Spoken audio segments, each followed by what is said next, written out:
জানেন, আপনি যখন মারা যাবেন, মুনকার নকির আসার আগে আরেকটা ফেরেশতা কবরে আসবে, যার নাম রুমন।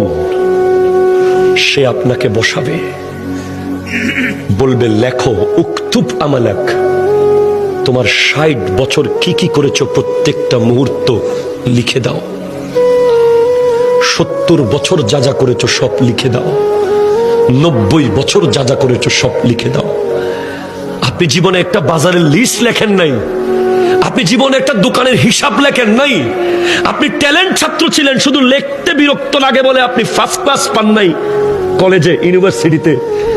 আপনাকে ৬০ বছরের লেখা লিখতে হবে। প্রশ্ন করবেন, এই ফেরেশতা, কালি কোথায় পাবো এত? বলবে, মুখের থুতুকে কালি বানাও। কলম কোথায় পাবো? হাতের আঙ্গুলকে কলম বানাও। কাগজ কোথায় পাবো? গায়ের কাফনকে কাগজ বানাও। লিখে দিতে হবে। নামাজ পড়েছেন, কলম চলবে দ্রুত। রোজা রেখেছেন, কলম স্পিডে চলবে। দান করেছেন, কলম স্পিডে চলবে। মা বাবার খিদমত করেছেন, কলম দ্রুত চলবে। সুদ খেয়েছেন, কলম চলবে না। ঘুষ খেয়েছেন, কলম চলবে না। জুলুম করেছেন, কলম চলবে না। মিথ্যা বলেছেন, কলম চলবে না। নাটক দেখেছেন, কলম চলবে না।